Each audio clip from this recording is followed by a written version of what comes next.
You know that feeling when you're trying to wrap your head around something kind of complex and you just wish someone would just, like, lay it out clearly? Oh, definitely. That's exactly what I felt digging into Deal Structuring by Magnus Kjøller. Yeah, and what really stands out straight away is Keeler himself. I mean, this Well, isn't just theory, is it? not at all. He's a serial entrepreneur, investor, like 20 years of experience, over 70 company investments.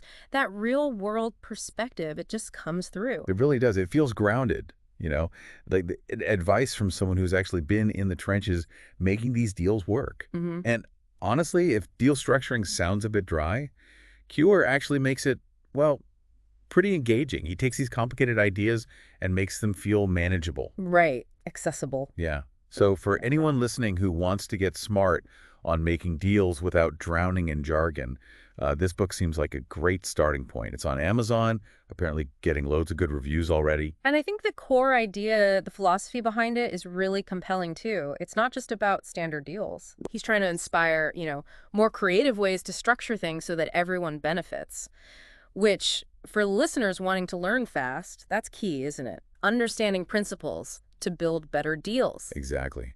Moving past that cookie-cutter approach. And the book really gives you the whole picture, starting with the Yeah, fundamentals the building blocks. and then branching out into all these different models and crucial little elements you might not even think about. Right. It kicks off with the absolute core concept, buying shares in a company.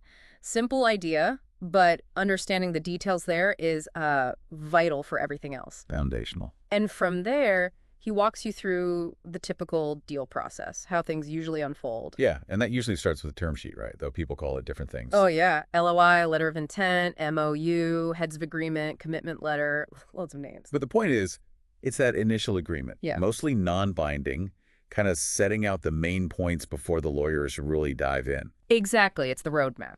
Yeah. And Keeler makes a good point that even though it's mostly non-binding, some bits usually are legally binding. Like confidentiality. Confidentiality, exclusivity, making sure information stays private and the seller isn't negotiating with others while you're doing your homework. Which is the next step, due diligence, that deep dive. Checking everything, financials, legal stuff, operations, making sure the company is what it seems and spotting any risks.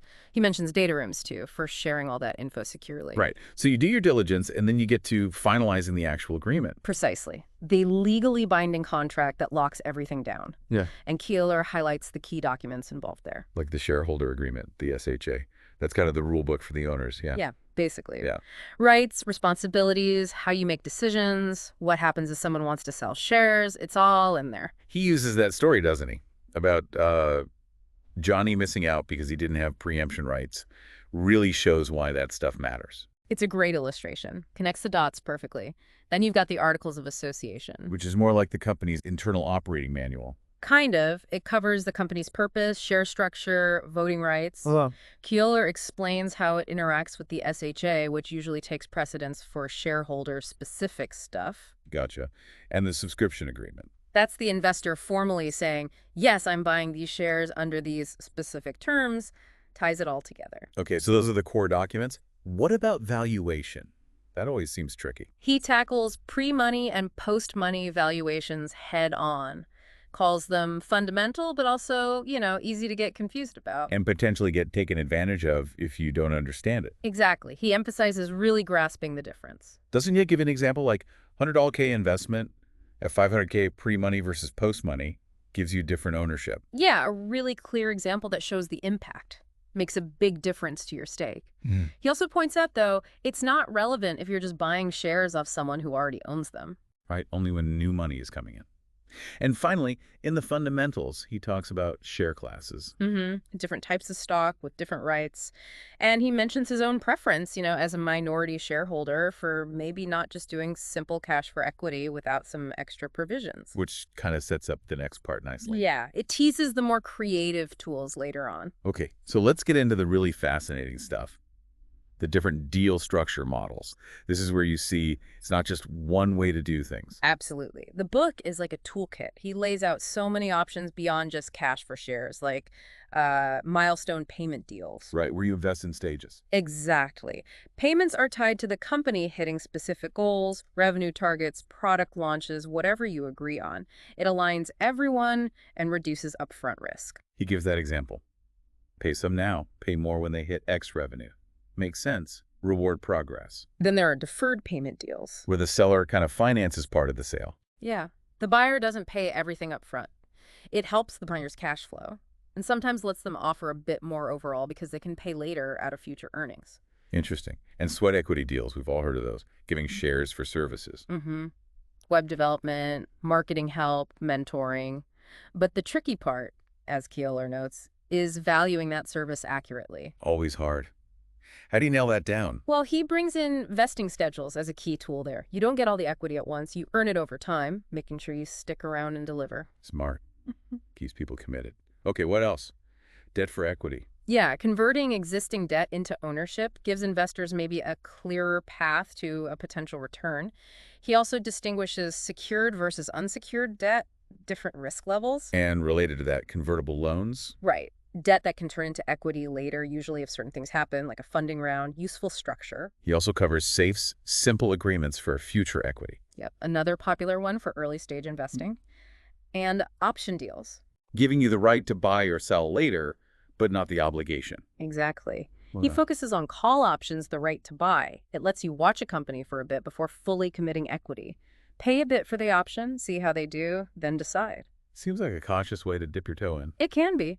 He also mentions guarantor deals providing security for a loan, like collateral, in exchange for shares, and LBOs, leveraged buyouts. Those sound more complex, using debt to buy the company. A lot of debt, yeah. Relying on the company's profits to pay it back needs some serious financial engineering, as he points out. Wow. Okay, what else is in this toolkit? Merger deals, combining two companies, how you value that. Revenue share deals, investor gets a cut of the revenue. Not profit, but top-line revenue. Yeah. Interesting. And invoice discounting deals, helping a company with cash flow by basically advancing money against their invoices, often for some equity. Okay, so providing liquidity. Yeah. He even covers hybrid models like cash plus a loan for equity, and fundraising deals earning equity by actually bringing in investment for the company. Like a commission, but paid in shares. Sort of. Then there are asset stripping deals, buying a company to sell off its parts. A bit controversial sometimes. Right, like buying an old car to sell the engine, wheels, etc. Good analogy. He also touches on share swap deals, common in acquisitions, and IPO deals, investing to help a company go public, often getting shares at a discount. And finally, free cash flow leverage deals, using credit secured by receivables. Yeah, another financing technique for acquisitions. It's a really broad range of models he explores. It really is. Makes you think way beyond the simple stuff. Okay, so we have the models, but then he talks about specific elements you can build into these deals, right? Exactly. These are like the clauses and mechanisms you can add to tailor the deal and protect yourself or achieve certain goals. He starts with seller warranties. The filler's promises about the company's condition. Assurances about financials, contracts, liabilities. A safety net for the buyer, basically, and helps clarify understanding. Makes sense. Then the sellback option, or put option. Right, the investor's right to sell their shares back under certain conditions. He gives that example of a silent partner being able to sell back if turnover targets aren't met. Gives you an exit route if things go south. Precisely. Liquidation preferences are another huge one he covers. Ah, yes. Who gets paid first if the company is sold or liquidated? This can get complicated. It can, but he breaks it down well. Non-participating, participating, capped. He uses clear examples with numbers to show how each type affects who gets what in different scenarios, good outcomes and bad. Crucial to understand that. What about cash-free, debt-free deals? That's buying the operating business without the cash on its balance sheet and without its existing debt. Focuses the deal on operational value. Adjustments are usually made to the price. Cleaner, in a way. Can be. He also tackles practical stuff like legal expenses, agreeing who pays, maybe setting a cap, provides sample wording too. Useful. And non-compete agreements. Stopping someone setting up next door. Yeah, restricting sellers or founders from competing for set time. He includes an example making an exception for investors just holding shares. Speed of execution, being able to close fast. He sees that as an advantage. Definitely. Sometimes being quick can win the deal. He suggests clauses for that.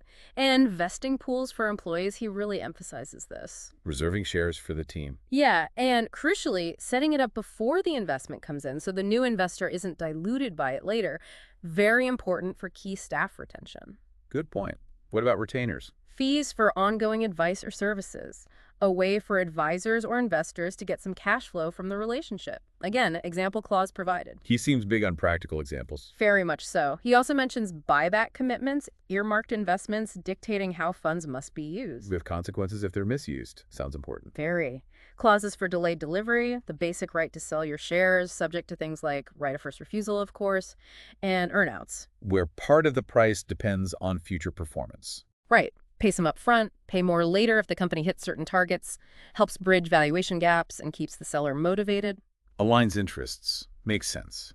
What about key people leaving? That's the key man clause. Protection if someone crucial exits. Could trigger a share buyback or other options. And related are leaver clauses, good and bad leavers. So different consequences depending on why someone leaves. Exactly. A bad leaver might forfeit shares or only get nominal value. He gives clause examples for that too. Then practicalities like setting the closing date, considering inflation. Inflation, how does that play in? Affects future payments, earnouts, etc. He suggests ways to hedge or use it, like clauses linked to CPI. Smart. And tax obligations. Clearly defining who's responsible for what tax. Essential clarity, plus no-shop clauses. Preventing the seller from looking for other buyers while you're negotiating. Yeah, sometimes with penalties if they break it. He also explains down rounds funding at a lower valuation and the negative impact, sometimes called a cap table swipe. Ouch. And board seats. Crucial for investor influence and protection. He discusses board composition and provides sample clauses. Seems comprehensive. Does he touch on debt much beyond the debt for equity model? He dedicates a whole section to debt elements, actually, not just as equity conversion, but as a financing tool itself. He covers debt seniority, who gets paid first. Senior versus subordinated. Right. Different interest types, simple, compound, amortized. Collateral, tangible, intangible assets, personal guarantees, the right to sell the debt, payment priorities, restrictions on the company taking more debt. Lots to consider there. Oh, yeah. Penalties, fees, what counts as a breach, financial disclosure rules, cash sweeps, payment holidays, early repayment, pros and cons. It's a thorough overview of debt terms. Oh, wow. You ties it all together with examples. Yeah, the book has specific deal structure examples like the innovator deal, the sauce deal, the cash strap deal, showing how these elements combine in real scenarios. Plus, warnings about predatory tactics and board manipulation. And a glossary, too, you mentioned. Yep. A really helpful glossary for all the terminology. Invaluable for navigating this stuff. Okay, well, it sounds incredibly thorough. If you're looking for a really practical, insightful guide into, let's face it, the often pretty complex world of making deals, Magnus Kjøller's Deal Structuring really does seem like the one to grab. It's on Amazon, getting great feedback, packed with that real-world experience but explained clearly.